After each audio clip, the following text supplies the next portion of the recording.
iPhone 7 sleepy papa police council Malakare Permodai police council Mata regular by the Sri Tom Apabishiri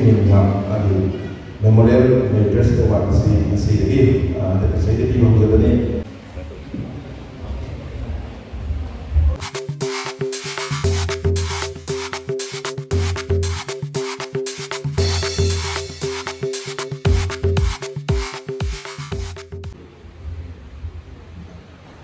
Warm welcome to the retired and former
Apabishingana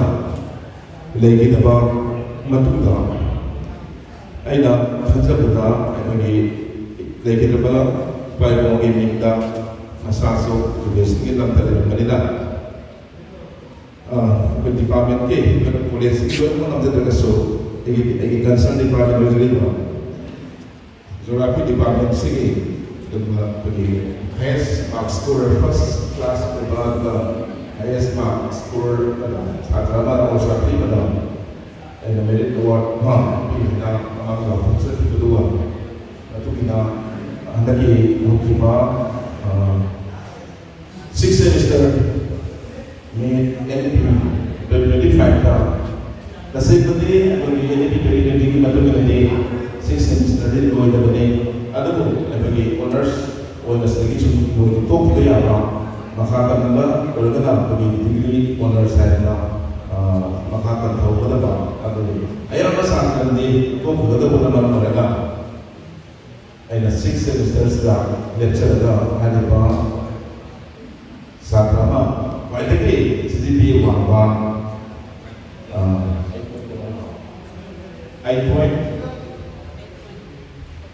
iPhone 7 CDP police council Malakare Permodai police council regular by the Sri Tom Apabishiri Memorial Address to what see the Secretary of the name so Sumak had been was visit the name. The Masi Katakai, the Brahma boy, the National Assessment and Education Council, now Haripa Police, see, Burma Assessment away, Simba, Department of the award, had a sense of Maruba, and the Amaku, and Kanapa, the police, the Kerala Haripa, the award, the name. Chapter 1990 when Chapter Sinimaka Bush Woman. Other Nalingida, Tatapo, Yasin, Sumtama, Adam Sahi and Sahishna, when he carried him, Lady, there was York for the Polasida, Anubo Ozana and Hiburabadosh, Poleski, Hadi, Anuba, Havajan, Zakati Mali, Bokajan, Manali, Varas, Maybe,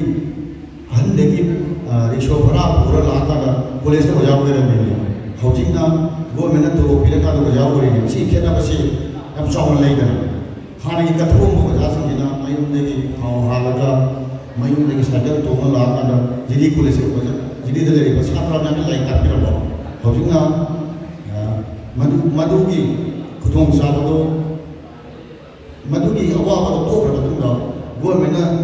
ꯃꯁꯥ ꯃꯁꯥꯒꯤ ꯊꯥꯒꯤ ꯇꯣꯂꯣꯞꯁꯦ ꯄꯤꯔꯀꯥꯟꯗ ꯇꯣꯂꯣꯞꯇꯨꯅ ꯊꯥꯎ ꯍꯥꯜꯂꯒ ꯂꯥꯛꯑꯀꯥꯟꯗ ꯁꯥꯇ꯭ꯔꯁꯤꯡ ꯇꯥꯛꯄꯒꯤ ꯇꯥꯟꯖꯥ ꯍꯧꯖꯤꯛ ꯑꯣꯏꯔꯤꯁꯤꯅ ꯈꯦꯠꯅꯕꯅꯤ ꯁꯤꯅꯤ ꯑꯗꯨꯅ ꯍꯥꯟꯅ ꯍꯧꯈꯤꯕ ꯑꯣꯖꯥꯁꯤꯡꯁꯤꯗ ꯑꯩꯈꯣꯏꯅ ꯀꯗꯥꯏ ꯐꯥꯎꯕ ꯀꯠꯊꯣꯛꯑꯝꯒꯦ ꯍꯥꯏꯕꯁꯤꯅꯤ ꯑꯩꯅ ꯌꯥꯝ ꯄꯦꯟꯖꯔꯤꯁꯤ ꯑꯗꯨꯒ ꯃꯔꯨꯞ ꯑꯃꯔꯣꯝꯗꯅ ꯉꯜꯂꯤꯉꯩ ꯃꯇꯝꯗ ꯖꯤꯔꯤꯗ ꯗꯤꯁꯇ꯭ꯔꯤꯛ ꯇꯥꯗ꯭ꯔꯤ ꯁꯕ ꯗꯤꯕꯤꯖꯟ ꯑꯃ ꯑꯣꯏꯅ ꯂꯩꯔꯤꯉꯩꯗ ꯖꯤꯔꯤꯗ ꯂꯥꯏꯔꯤꯛ ꯀꯣꯂꯦꯖ ꯑꯃ ꯌꯥꯝ ꯉꯜꯂꯤꯉꯩꯗ ꯍꯥꯏꯇꯥꯔꯦꯀꯣ ꯉꯜꯂꯤꯉꯩꯗ ꯉꯁꯤ ꯆꯍꯤ 90 ꯌꯧꯕ ꯍꯥꯏꯁꯦ ꯑꯩꯈꯣꯏꯅ ꯄꯣꯛꯑꯒ ꯆꯍꯤ 9 ꯁꯨꯕ ꯇꯥꯏꯃꯤꯡ ꯑꯣꯏꯔꯝꯒꯗ꯭ꯔꯥ ꯑꯗꯨꯗ ꯖꯤꯔꯤꯗ ꯀꯣꯂꯦꯖ ꯑꯃ ꯊꯝꯒꯗꯕꯅꯤ ꯖꯪꯒꯜ ꯑꯣꯏꯔꯤꯉꯩꯗ ꯀꯣꯂꯦꯖ ꯑꯃ ꯊꯝꯒꯗꯕꯅꯤ ꯀꯥꯏꯅ ꯈꯜꯂꯀꯥꯟꯗ ꯑꯍꯟ ꯃꯌꯥꯝ ꯑꯃ ꯂꯥꯏꯔꯤꯛ ꯈꯛꯇꯒꯤ ꯈꯟꯕ ꯂꯥꯏꯔꯤꯛꯁꯤꯗ ꯃꯔꯨꯑꯣꯏꯅ ꯈꯟꯖꯕ ꯑꯍꯟ ꯃꯌꯥꯝ ꯑꯃꯅ ꯀꯣꯂꯦꯖ ꯑꯃ ꯂꯤꯡꯈꯠꯄꯤꯔꯝꯕꯁꯦ ꯑꯩ ꯑꯁꯤ ꯌꯥꯝ ꯐꯥꯎꯋꯦ ꯑꯗꯨꯒ ꯃꯇꯝꯗꯨ ꯂꯩꯔꯤꯕ ꯑꯍꯟꯁꯤꯡ ꯑꯗꯨꯅ ꯀꯔꯤꯒꯨꯝꯕ ꯂꯥꯏꯔꯤꯛꯀꯤ ꯋꯥꯈꯜꯁꯦ ꯈꯟꯗꯗꯅ ꯐꯦꯛꯇ꯭ꯔꯤꯒꯨꯝꯕ ꯂꯤꯡꯈꯠꯄ ꯈꯜꯂꯕꯅꯤꯀꯣ ꯐꯦꯛꯇ꯭ꯔꯤ ꯑꯣꯏꯅ ꯂꯤꯡꯈꯠꯂꯝꯕꯅꯦꯕ ꯅꯠꯇ꯭ꯔꯒ ꯃꯇꯝꯗꯨꯗ ꯑꯇꯣꯞꯄ ꯌꯥꯝ ꯕꯤꯖꯤꯅꯦꯁ ꯃꯥꯏꯟꯗꯦꯠ ꯑꯅꯤ ꯑꯣꯏꯔꯒꯅꯤꯀꯣ ꯑꯇꯣꯞꯄ ꯀꯝꯄꯦꯅꯤꯒꯨꯝꯕ ꯂꯤꯡꯈꯠꯀꯗꯣꯏꯅꯦꯕ ꯑꯗꯨꯕꯨ ꯃꯇꯝꯗꯨ ꯉꯜꯂꯤꯉꯩ ꯑꯍꯟꯁꯤꯡ ꯑꯗꯨꯗ ꯂꯥꯏꯔꯤꯛꯀꯤ ꯏꯖꯨꯀꯦꯁꯟꯒꯤ ꯀꯣꯛꯁꯤ ꯃꯈꯣꯏꯗ ꯂꯩꯕꯅꯤꯅ ꯀꯣꯂꯦꯖ ꯑꯣꯏꯅ ꯂꯤꯡꯈꯠꯅꯕ ꯃꯆꯥꯛ ꯁꯦꯝꯕꯤꯔꯝꯃꯦ ꯑꯗꯨ ꯉꯁꯤꯗꯤ ꯌꯥꯝ ꯂꯥꯏꯕꯛ ꯐꯕ ꯖꯤꯔꯤ ꯑꯃ ꯑꯣꯏꯔꯦ ꯀꯣꯂꯦꯖ ꯑꯃ ꯂꯩꯗꯅ ꯖꯤꯔꯤꯗ ꯌꯥꯝꯅ ꯃꯇꯤꯛ ꯆꯥꯕ ꯀꯣꯂꯦꯖ ꯑꯃ ꯂꯩꯗꯅ ꯖꯤꯔꯤꯗ ꯑꯍꯟ ꯂꯃꯟꯁꯤꯡꯒꯤ ꯌꯥꯝꯅ ꯁꯤꯡꯕ ꯌꯥꯝꯅ ꯑꯦꯗꯚꯥꯟꯁ ꯑꯣꯏꯕ ꯍꯥꯏꯇꯥꯔꯦ ꯏꯖꯨꯀꯦꯁꯟꯁꯤꯗ ꯌꯥꯝꯅ ꯑꯦꯗꯚꯥꯟꯁ ꯑꯣꯏꯕ ꯑꯍꯟꯁꯤꯡꯒꯤ ꯈꯨꯗꯣꯜꯅꯤ ꯍꯥꯏꯇꯥꯔꯦ ꯁꯤꯖꯤꯟꯅꯕ ꯑꯣꯖꯥꯁꯤꯡ ꯁꯥꯇ꯭ꯔꯁꯤꯡ ꯄꯨꯝꯅꯃꯛꯄꯨ ꯅꯣꯛꯆꯔꯤ ꯃꯁꯤꯒꯤ ꯍꯥꯏꯔꯤꯕ ꯑꯩꯈꯣꯏꯒꯤ ꯐꯥꯎꯟꯗꯦꯁꯟ ꯗꯦ ꯑꯁꯤ ꯑꯗꯨꯛꯀꯤ ꯃꯇꯤꯛ ꯅꯨꯡꯉꯥꯏꯅ ꯇꯧꯖꯒꯗꯕꯅꯤ ꯃꯁꯤꯒꯤ ꯈꯨꯗꯣꯡꯆꯥꯗꯕ ꯈꯔ ꯂꯩꯕꯗꯨꯒꯤ ꯃꯊꯛꯇ ꯉꯁꯤ ꯑꯁꯤ ꯑꯩꯈꯣꯏꯅ ꯎꯠꯆꯅꯤꯡꯕ ꯇꯧꯖꯅꯤꯡꯕ ꯇꯥꯖꯅꯤꯡꯕ ꯀꯌꯥꯃꯔꯨꯝꯁꯤꯅ ꯍꯦꯟꯈꯤꯕꯗꯒꯤ ꯑꯩꯈꯣꯏ ꯃꯇꯝ ꯑꯁꯤ ꯁꯨꯝ ꯁꯥꯡꯗꯣꯛꯈꯤꯗꯅ ꯅꯨꯡꯉꯥꯏꯇꯕ ꯑꯃ ꯑꯩꯈꯣꯏꯁꯨ ꯌꯥꯎꯁꯜꯂꯛꯑꯦ ꯑꯗꯨ ꯃꯇꯥꯡ ꯑꯁꯤꯗ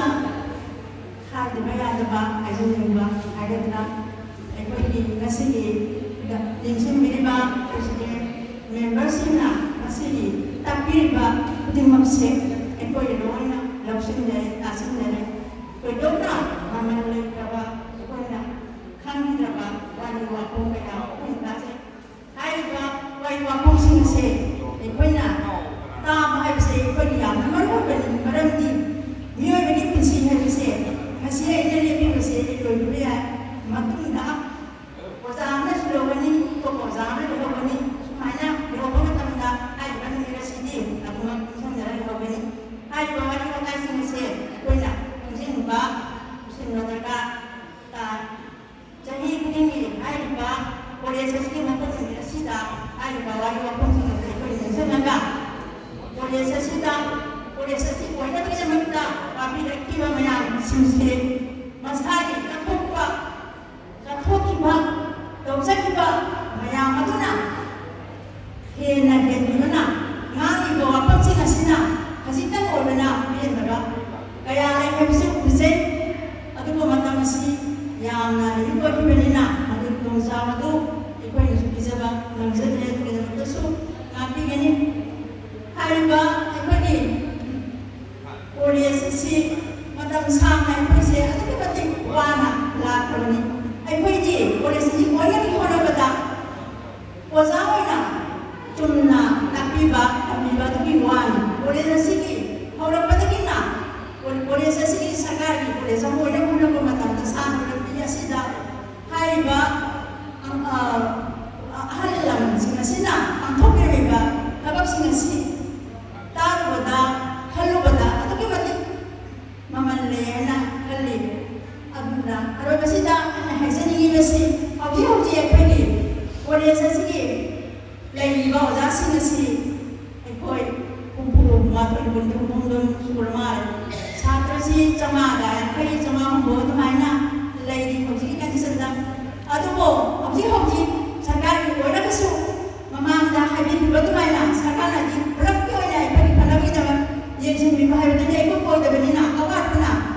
ꯂꯦꯞꯇꯅ ꯂꯩꯔꯦ ꯁꯥꯇ꯭ꯔꯁꯤꯡ ꯑꯣꯖꯥꯁꯤꯡ ꯈꯨꯗꯣꯡꯆꯥꯗꯕ ꯃꯌꯥꯝ ꯑꯃ ꯃꯥꯌꯣꯛꯅꯔꯤ ꯇꯝꯕꯤꯕꯒꯤ ꯇꯥꯛꯄꯤꯕꯒꯤ ꯊꯥꯛꯇ ꯄꯨꯝꯅꯃꯛ ꯑꯩꯈꯣꯏ ꯄꯨꯝꯅꯃꯛ ꯃꯥꯌꯣꯛꯅꯔꯒ ꯍꯥꯏꯔꯤꯕ ꯑꯩꯈꯣꯏꯒꯤ ꯖꯤꯔꯤ ꯀꯣꯂꯦꯖ ꯑꯁꯤ ꯑꯐꯕ ꯃꯄꯨꯡ ꯐꯥꯕ ꯃꯅꯤꯄꯨꯔꯒꯤ ꯃꯅꯨꯡꯗ ꯃꯃꯥꯏ ꯂꯩꯒꯗꯕ ꯑꯗꯨꯝꯕ ꯀꯣꯂꯦꯖ ꯑꯃ ꯑꯣꯏꯅꯕ ꯍꯣꯠꯅꯁꯤ ꯍꯥꯏꯕꯁꯤ ꯊꯝꯖꯔꯒ विदाय दे इंस्टीट्यूशन सिगी कोइना मतंदुदा ngamba ngamdaba ai thamoida koi capacity da ai ki capacity da la ko ai koi ki capacity da agadi team nuwani matanda torodi da matanda koina me governing body ki secretary haraga secretary na roida tawko na ni secretary ni governing body ni resolution to be sitting ko na lang wale chuna thabo ko na ko na mai ko na sen bagi urun sa ma ma empower to bagi governing body ki secretary na ai je bagi wani ai ba matam da सही हो उदोबा एनाडुदा बनी Manipur education board की मतुगिना agent college अमगी जेनरसी 3 years ni Maru iba thaba asutorongde I was done as a chairman just college ki president running to hire me and around 15 lakhs saving the thamami then again oja khara wat bahida mayam na hap ko ni am demand to wa मतंदुदा अदुगा हापदी नमदबा करी किनारे post creation दे दबा resolution होरुंदबा से for example Bengali की वजह याम demand तो भाई करे there were a lot of pressure on me even to the governing body Bengali वजह आपको हापो है ना अदुगा सोमदर जी गुदना रिजोल्यूशन नम हो दे हमरो I mean without the approval without the resolution वजह हापो या तो टाइमिंग में अदुना आइना पूर्व टाइमिंग तो दा बेंगोली वजह हापदी अदुदगी इकोनॉमिक्स वजह हापदी इंग्लिश की वजह हापदी जियोग्राफी की एजुकेशन की वजह हापदी am I not wrong सिगुम्बा resolution सिंसे पोस्ट क्रिएशन तो बोदी ऑनर अमी अमदी पोस्ट क्रिएशन में तो